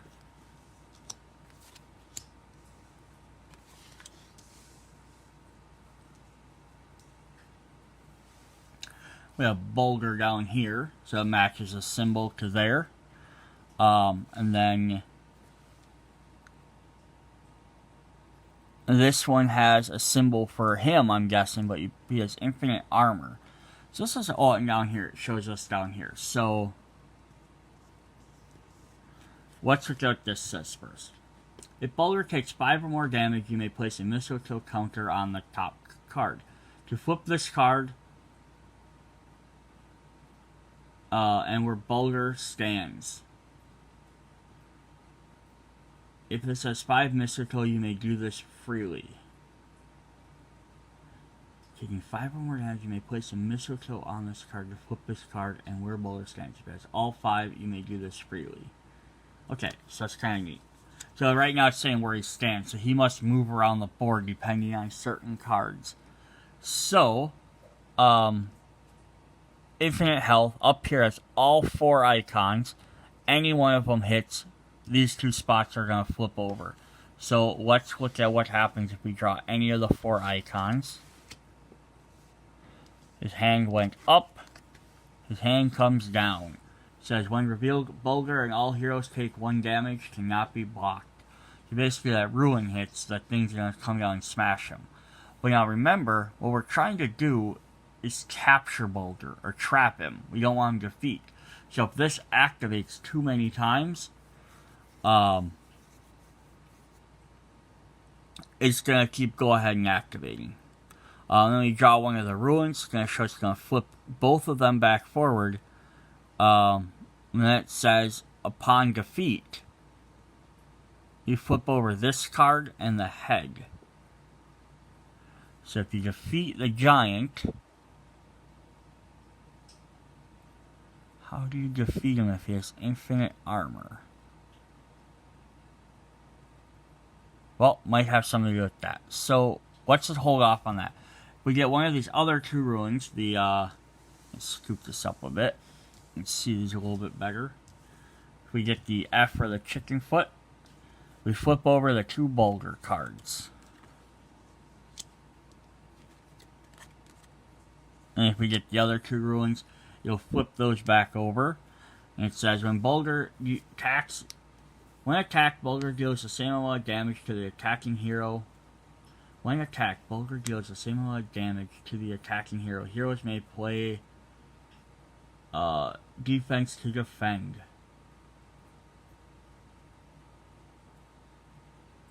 Okay. So you can play this to keep swapping him back and forth. If you don't want to deal with his attack. But how do we trap him?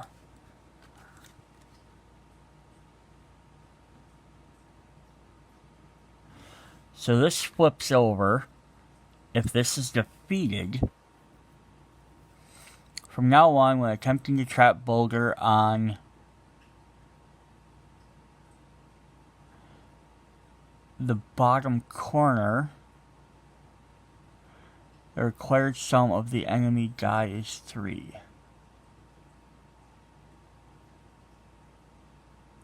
Oh, I see. So I misread. So it says when it has 5 or more damage, you have to deal 5 damage to him, and then you place this on there, and you can flip this. When it has it 5 on there, you can flip it for free. So it's when you're trying to trap him. Roll the enemy die, number of times equaling number of mistletoe. If the sum is 7 or more, Bulgar's been trapped.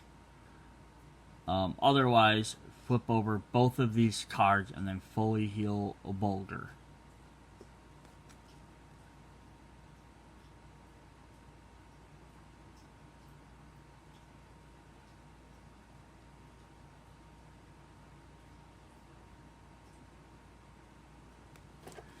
So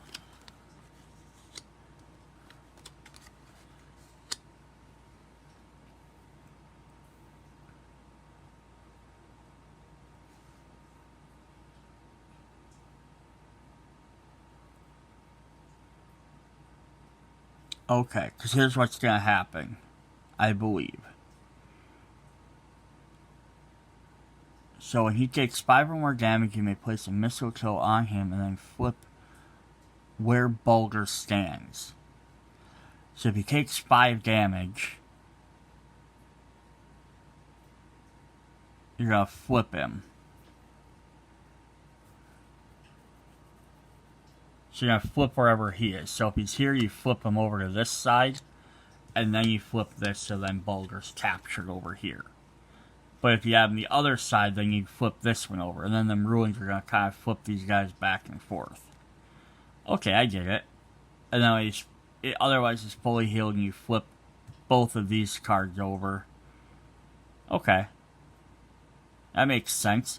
So the only thing So if you defeat him, from now on attempting to trap Bulger, the required sum of the enemy die as a result of +3, so it becomes 10. So if you defeat him so he doesn't keep damaging Bulger, you have to,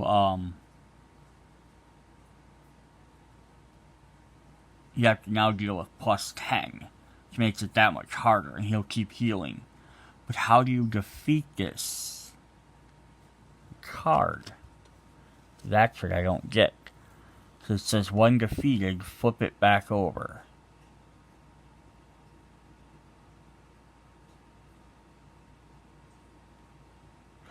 No. So, I see, because you could attack the hand. So it has infinite health, but when his hand comes down, you can bash on his hand. So it drops down, you can hit his hand, and you can try and do 15 damage. I gotcha. Okay, that makes more sense. A little bit more complicated, because I wasn't thinking about it very well. But yeah, this is definitely interesting. You have like the one row, and then if someone gets KO'd, that's going to make this much harder. So then you're kind of balancing between, okay, if I take out this guy, then you won't keep damaging Bulger. But if I don't take him out, then it becomes harder to take out. But if I do, yeah, interesting. And then, is there anything on the back side of these two? Just blanks. Alright. Well, that was that scene. Let's jump into the final boss. Alright, our final boss, number 10, is Sigrun the Valkyrie Queen. After the other Valkyries are defeated, and when they activate, they attack Sigrun, who do not roll the enemy die in this case. So special setup. These cards must be placed over these cards. So, I didn't set this up all the way. So, it looks like what we do is we set it up like this. Whoops. Yeah, that's right. Oh, I see.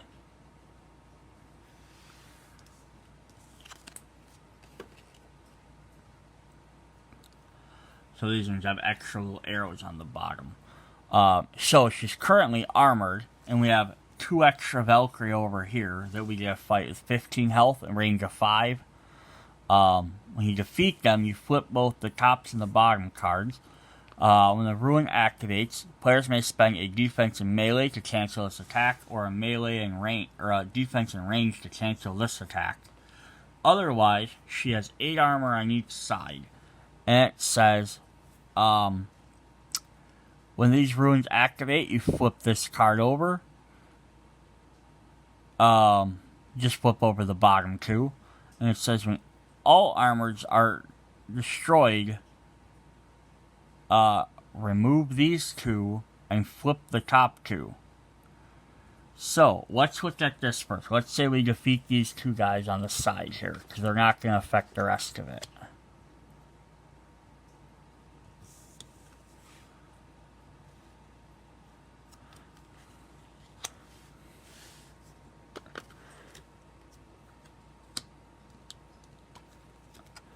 So that's interesting. You defeat them, they become kind of like spirits. It's you get the ruin, it says deal 10 damage to the left wing or the right wing. So they kind of help you out there. So then these say, if I get this one, I destroy it, I remove these, and I flip the top 2. So let's first do this. If I get this, I flip these 2 over.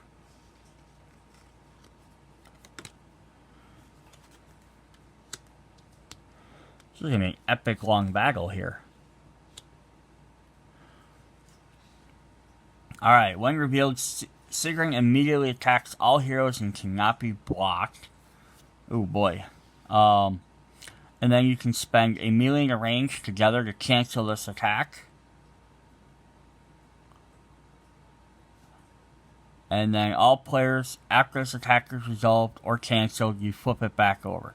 So basically, you get that ruin, she unsheathes her armor, jumps out and bashes you. You can pay 2 to block it, and if you do, then she flips back. Either way, she flips back over.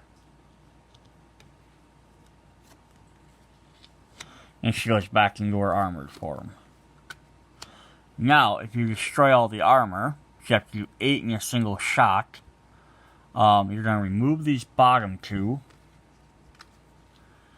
and reveal these 2 guys, and you're going to flip these top 2 over.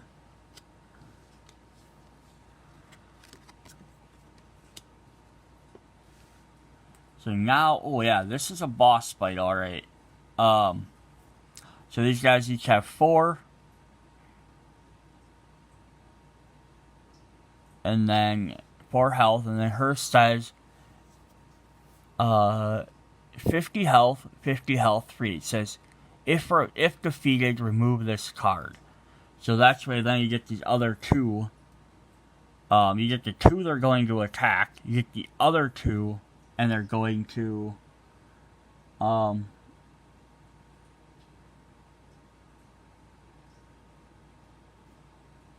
yeah, you get the other ones. They're going to do 10 damage. They'll help out with that way. Now, these guys on the bottom, they have a flip effect, but they don't show it. Alright. So then what we're going to do is, if we defeat the 2 wings, so we're going to remove both of those. Now we're fighting her wingless. Alright, so it says when both wings are removed, flip over all 3 of these. So basically you gotta do is try and defeat these guys so they help you. Then you gotta worry about this bottom set with the armor. You defeat her armored form while dealing with her attack form popping out. Then you defeat her, then her wings flip out, so she gets out of her armored form and she starts flying. Defeat both of those, and then now she's starting to be wounded. So now once you've done that, but you also have to deal with these 2 things down here. And once you defeat that, you flip over all 4 of these. So these 2, well, that one there, I'll say, you get +3 hand size. And then now you gotta fight her on her final form. So now her final form, she only has 10 health left. But you have to remember, you've also done a crap ton of damage. You're probably getting weak at this point. She's only going to damage this spot. But when X is going to activate that, the other 3 is going to activate range, which will hit anywhere else. So you can try and hide out. But 3 of her 4 runes are going to activate that. These guys at the top don't do anything. Just basically down to the last bare knuckle brawl, just trying to see if you can win. So, alright, yeah, so that is definitely interesting big old boss fight.